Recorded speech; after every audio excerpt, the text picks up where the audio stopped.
Hi, my name's Shona. I'm from Geoscience Australia, and today we're in our education centre to introduce the geography of Australia.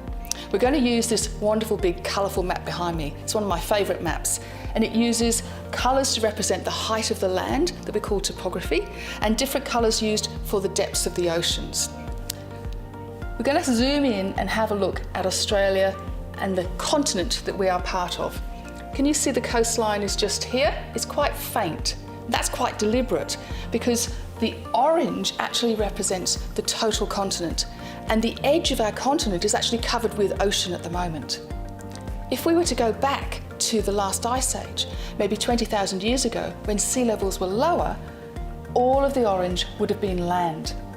People were living in these areas, and Indigenous people could walk to New Guinea and Tasmania. It was all part of one landmass. Things have changed since then, and things will keep changing as sea levels go up and down over long periods of time. So to think about the physical geography, we're going to consider three regions.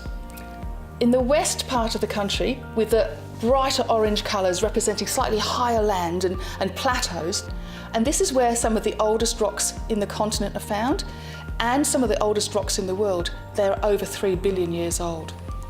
It's been land for a very long time. It's very stable and weathered and worn down. And there's lots of red-looking rocks and red-looking sand from the iron that's in those rocks as they've worn down. It's dry, it's desert as well. Our next region is in the middle.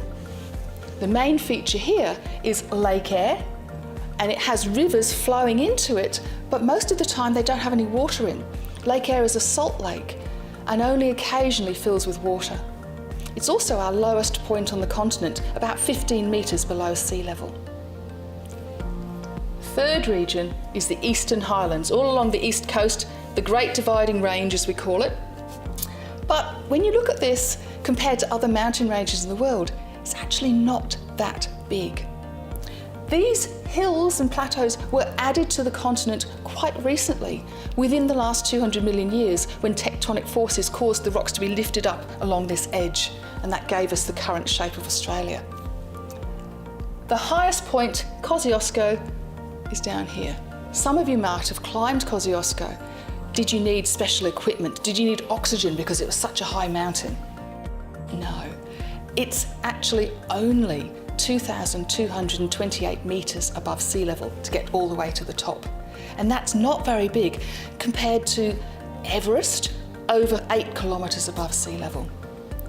Now, in Australia, our lack of major big mountain ranges is a problem because we don't have lots of places that make lots of rainfall that would feed rivers into our inland and provide water supply and transportation routes for people to live in the inland.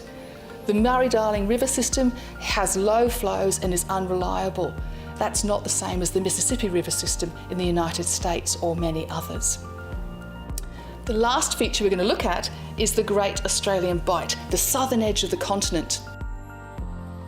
Now, Australia and Antarctica were together for many, many millions of years, and they took a long time to separate, and about 34 million years ago they finally separated, and Australia has been moving northwards ever since, and that has moved us into drier parts, drier latitudes within the world.